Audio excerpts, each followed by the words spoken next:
Hello everyone, I am Anshul. Welcome to my channel and here we are discussing about our next topic which is filtration.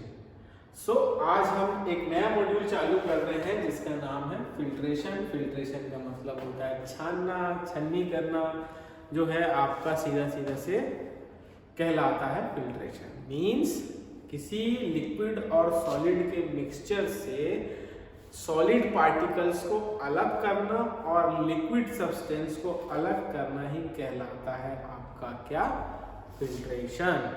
तो definition हम देखते हैं अभी क्या बोल रहा है डेफिनेशन, कि filtration is the process whereby solid particles are separated from the liquid or gas by passing through a porous medium which retains solid and allows the fluid to pass। ठीक है, तो बोल रहा है फिल्ट्रेशन क्या है, एक प्रकार का एक ऐसा प्रोसेस है, एक ऐसी प्रक्रिया है जिसमें हम क्या कर रहे हैं, एक यहाँ पे हम कंटेनर ले लेते हैं जिसमें एक मिक्सचर है किसका, लिक्विड और सॉलिड पार्टिकल्स का। इसको हम क्या कर रहे हैं, पोर कर रहे हैं किसके ऊपर, एक मीडियम के ऊपर। कौन सा मीडियम के ऊपर, यहाँ पर जो लिखा है पोरस मीडियम। अब ये जो पोरस मीडियम है इसमें अलग अलग फिल्टर पेपर्स हो सकते हैं या क्लॉथ हो सकता है, मुस्लिम क्लॉथ वगैरह यूज करते हैं फिल्टर करने के लिए। तो ये सॉलिड और लिक्विड के मिक्सचर को या फिर सॉलिड और गैस के मिक्सचर को हम पास करते हैं एक पोरस मीडियम से, एक ऐसे छन्नी से एक प्रकार के, कि जो सॉलिड पार्टिकल्स हैं वो ऊपर रुक जाएं छन्नी के ऊपर, और जो लिक्विड पार्टिकल्स हैं वो क्या हो, उस छन्नी से बाहर हो जाए। यही कहलाता है आपका फिल्ट्रेशन। इसका अगर आप वो देखें, सबसे आसान फिजिकली जब आप देखते हैं आपके घरों में, जब आप चाय बनाते हैं तो चाय बनाने के बाद, चाय बनाने में आप क्या करते हैं, चाय पत्ती, पानी, शक्कर और दूध को आप बॉईल करते हैं। बॉईल करने से क्या होता है, जो वाटर है वो चाय पत्ती जो है, जो टी है उसमें सॉल्यूबल है। जो टी के एक्टिव इंग्रेडिएंट हैं, जैसे उसमें होता है कैफीन, तो सारी जो चीजें हैं वो उस वाटर में सॉल्यूबल है। जब उस सॉलिड पार्टिकल्स में वाटर जाता है, वाटर घुसता है, तो वाटर जब अंदर घुसता है तो उसके एक्टिव इंग्रेडिएंट इस पर मिलते हैं और बाहर आ जाते हैं। ठीक है, बाहर आने के बाद आपके पास जो लिक्विड है वहां पर कैफीन युक्त, ठीक है, कैफीन युक्त जो लिक्विड है वो प्रेजेंट है, जिसको हम बोल रहे हैं टी, और साथ ही साथ वहां पर चाय की पत्तियां भी प्रेजेंट होती हैं। तो आप क्या करते हैं, उसको छान लेते हैं छन्नी से। ठीक है, तो जो छन्नी है जिससे आप चाय को छानते हैं, वो छन्नी जो है वो कहला रहा है आपका पोरस मीडियम, जिससे सॉलिड पार्टिकल्स रुक जा रहा है और आपका क्या हो रहा है, लिक्विड पार्टिकल्स जो हैं वो पास थ्रू हो जा रहे हैं। ठीक है, फिल्ट्रेशन की डेफिनेशन समझ आई आपको। ठीक है, या गैस में भी हो सकता है मिला हुआ सॉलिड, और लिक्विड में भी सॉलिड मिला हुआ हो सकता है। नेक्स्ट देखते हैं अपन ऑब्जेक्टिव या एप्लीकेशन की, क्या कारण था कि क्या कारण से इसको फार्मास्यूटिकल इंडस्ट्री में यूज करते हैं। तो पहला कारण है प्रोडक्शन ऑफ स्टेराइल प्रोडक्ट। ठीक है, स्टेराइजेशन का मतलब होता है any product free from micro organism and it's spores. मतलब कि अगर हम देखें कि कोई भी प्रोडक्ट को हमको एकदम बैक्टीरिया मुक्त करना है, तो स्पोर्स का मतलब होता है बैक्टीरियल या वायरस, और उसके बाद जो स्पोर्स होते हैं वो उसके अंडे, छोटे छोटे अंडे होते हैं जो डिसइंफेक्शन से नहीं किए जा सकते। आप अगर बोलेंगे कि इस ब्लैक बोर्ड को मेरे को स्टराइल करना है, ठीक है, अगर इसको मैं स्टराइल करना चाहूँ तो कैसे कर सकता हूँ, इस पे मैं डिसइंफेक्टेंट अगर मैं पूछूं, फिनाइल वगैरह से पूछूं, तो बैक्टीरिया तो किल होंगे, पर बैक्टीरिया के अंडे पूरी तरीके से माइक्रो ऑर्गेनिज्म से ये फ्री नहीं हो पाएगा। इसके लिए या तो इस कमरे में मैं गैस से स्टरलाइजेशन करूंगा, ठीक है, किल करूंगा सारे माइक्रो ऑर्गेनिज्म को, या फिर मैं क्या करूंगा, यहाँ पर इथेनॉल से इसको 70% इथेनॉल से साफ करूंगा, तो ये स्टराइल होगा। ठीक है, वैसे ही कुछ जो प्रोडक्ट्स होते हैं वो थर्मोलेबाइल्स होते हैं, मतलब कि हीट के प्रेजेंस में आकर खराब हो जाते हैं, उन प्रोडक्ट्स को हम क्या करते हैं, मेम्ब्रेन फिल्टर्स के थ्रू फिल्टर्स करते हैं और उसको हम स्टेराइल प्रोडक्ट में कन्वर्ट करते हैं। ठीक है, बेसिकली जो इंट्रावेनस फ्लूइड्स वगैरह जो होते हैं उनके लिए इसको यूज किया जाता है, जो कि हीट से खराब हो जाते हैं उनके लिए।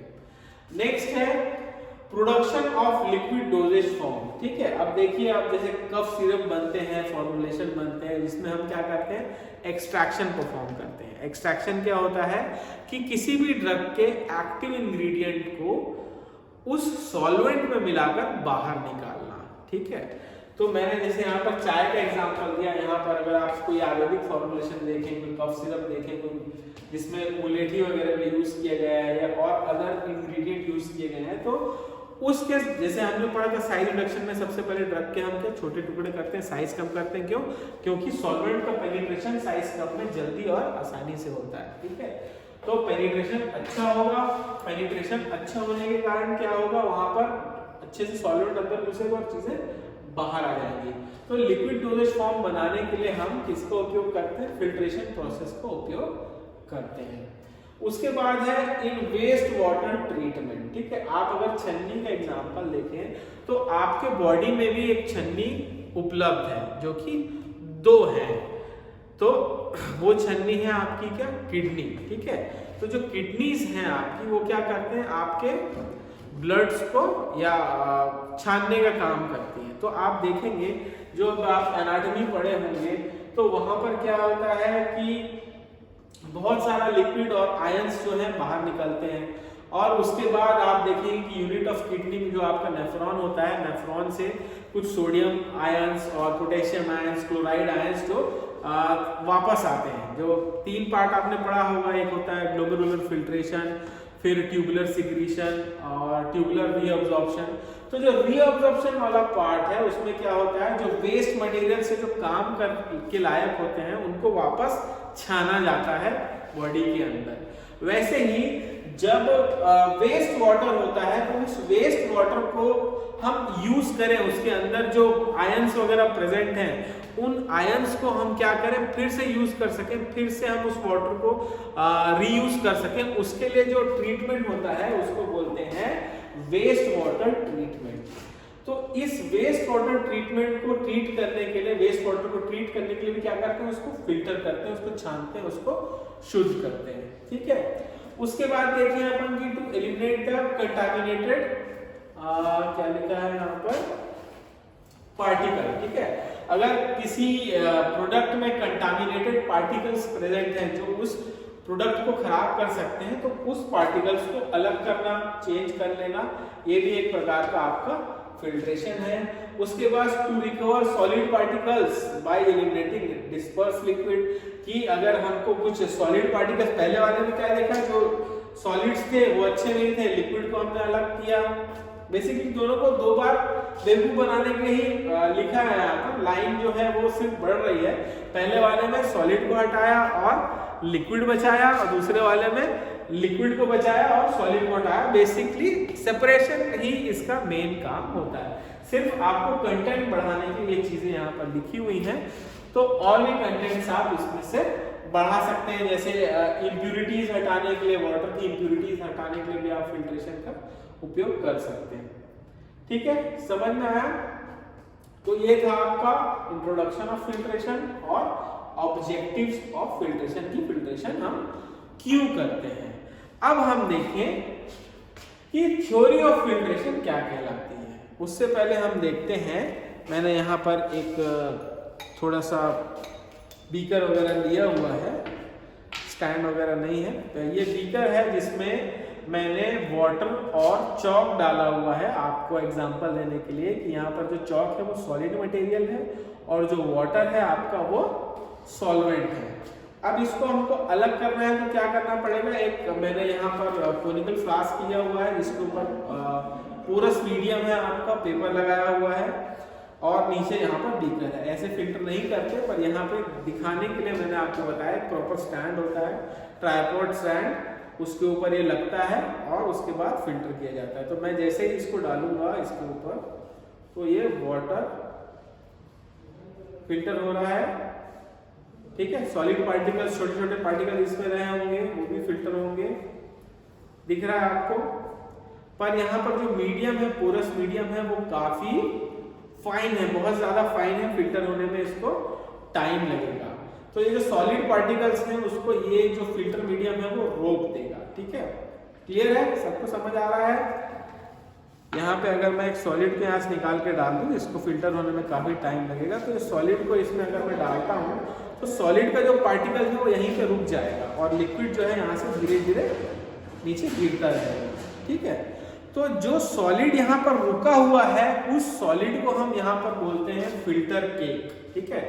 अलग अलग चैप्टर में आपको अलग अलग टर्मिनोलॉजी यूज करने को बोलेगी। फिल्ट्रेशन चैप्टर जो है उसमें इसको कहा गया है फिल्टर केक, जो ऊपर बचता है, और जो छन कर जो सॉल्वेंट बाहर निकल जाता है उसको बोलते हैं हम फिल्ट्रेट, ठीक है। यही आप अगर एक्सट्रैक्शन चैप्टर पढ़ेंगे तो एक्सट्रैक्शन में टर्मिनोलॉजी क्या यूज हुई है कि जो फिल्टर के ऊपर जो बचता है फिल्टर केक को हम बोलते हैं मार्क, और जो लिक्विड जो एक्सट्रैक्ट होकर निकल जाता है उसको बोलते हैं अपन मेनस्ट्रम। तो ये सारी चीजें जो है डिफरेंस है। तो इसको एग्जांपल देते हुए हम देखते हैं अभी थ्योरी ऑफ फिल्ट्रेशन, जिसको हम क्या बोल रहे हैं यहाँ पर, डार्सीज लॉ के नाम से भी जानते हैं, ठीक है। डार्सीज लॉ क्या कहता है, V equal to KA del P upon eta L, ठीक है। V equal to KA del P upon eta L, ठीक है। आप याद रखिए यहाँ पर जो बराबर के आगे है, अपॉन में नहीं है, आगे है, अगर ये बढ़ेंगे तो वॉल्यूम बढ़ेगा, ठीक है। अब जान लीजिए पहले क्या क्या चीजें हैं। V जो है वॉल्यूम ऑफ फिल्ट्रेट, ठीक है। वॉल्यूम ऑफ फिल्ट्रेट मतलब कि कितना मात्रा में, कितने अमाउंट में वॉल्यूम में फिल्टर होकर सॉल्वेंट जो है बाहर निकला, जो लिक्विड पार्ट जो है फिल्ट्रेट बाहर निकला है, ठीक है, कितना है, कितना ज्यादा है, ठीक है।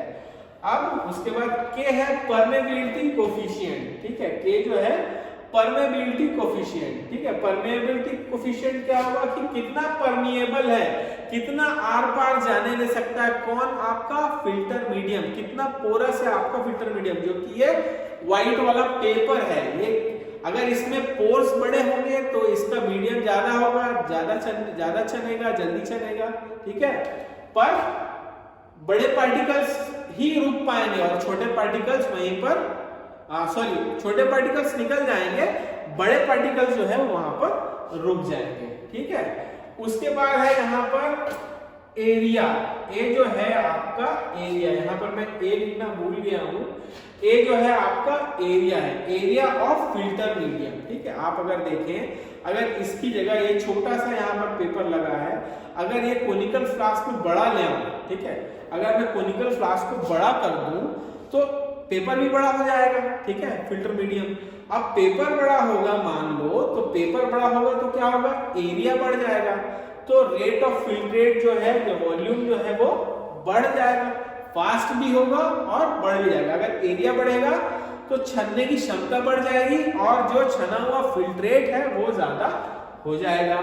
उसके बाद है आपका डेल पी, डेल पी जो है यहाँ पर प्रेशर को डिनोट करता है, ठीक है। अगर प्रेशर डिफरेंस है, इसकी हाइट में बढ़ा दूं, अगर हाइट बढ़ा दूं, ग्रेविटेशनल फोर्स पड़ेगा, प्रेशर पड़ेगा, तो भी ये जल्दी छनेगा या और ज्यादा छनेगा, ठीक है। प्रेशर अगर बढ़ेगा तो भी वॉल्यूम ज्यादा आएगा। आपका क्या था, परमेबिलिटी कोफिशिएंट, अगर यहाँ पर परमेबिलिटी ज्यादा होगी तो भी वॉल्यूम ज्यादा आएगा, ठीक है। दूसरा बात, एरिया अगर बढ़ेगा, एरिया ज्यादा होगी तो भी आगे जो आपका फिल्ट्रेट है वो ज्यादा आएगा। और आपका प्रेशर बढ़ेगा, जो डेल पी है आपका प्रेशर है, यहाँ पे डेल ही बना हुआ है, डेल पी जो है अगर प्रेशर बढ़ेगा, ग्रेविटेशनल फोर्स अगर बढ़ेगा तो वहां पर भी आपका वॉल्यूम ज्यादा आएगा। अब प्रेशर कैसा भी हो सकता है, आप ऊपर से भी प्रेशर दे सकते हो और नीचे से भी वैक्यूम लगाकर प्रेशर दे सकते हैं, ठीक है। होपफुली समझ आया होगा, एग्जांपल के थ्रू बता रहा हूं। और नीचे जो है आपका विस्कोसिटी, ठीक है, जो ईटा है, ईटा वर्ड जो है, जो ईटा सिंबल है वो है विस्कोसिटी ऑफ द फ्लूइड्स। अगर विस्कोसिटी ज्यादा होगी तो आपका वॉल्यूम कम होगा, ये इनवर्सली प्रोपोर्शनल हो जाएगा आपका, ठीक है। अगर वॉल्यूम बढ़ेगा तो विस्कोसिटी कम होगी, विस्कोसिटी ज्यादा होगी तो वॉल्यूम कम होगा। विस्कोसिटी का मतलब होता है चिपचिपापन, ठीक है। अगर विस्कोसिटी ज्यादा होगी तो आपका वॉल्यूम कम होगा, और वॉल्यूम ज्यादा होगा तो विस्कोसिटी कम होगी। और उसके बाद है एल जो है आपका थिकनेस ऑफ फिल्टर केक। अगर मोटा केक बनेगा, अगर मोटा वहां पर केक बन रहा है, केक का मतलब जो यहाँ पर देखिए, अभी यहाँ पर जो जम जाएगा, जो आपका जो सॉलिड पार्टिकल्स है जो इसमें जम जाएंगे, तो अगर इसकी मोटाई ज्यादा है तो फिल्ट्रेट कम आएगा, क्योंकि पोरोसिटी कम हो जाएगी, बहने की क्षमता कम हो जाएगी, ठीक है, लिक्विड को रोकने का भी काम करेगा। तो विस्कोसिटी बढ़ती है तो वॉल्यूम कम होगा, और अगर आपका थिकनेस ऑफ फिल्टर केक अगर वहां पर बढ़ेगा तो भी वॉल्यूम कम होगा।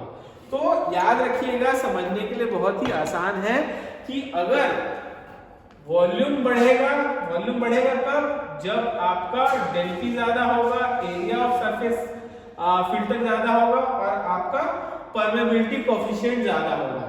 और ईटा में आपका हो गया विस्कोसिटी, अगर विस्कोसिटी बढ़ेगी तो वॉल्यूम कम होगा, और आपका थिकनेस जो है वो अगर बढ़ेगा तो कम होगा। थिकनेस किसका? फिल्टर केक का, जिसको मैंने मार्क भी बताया था, ठीक है।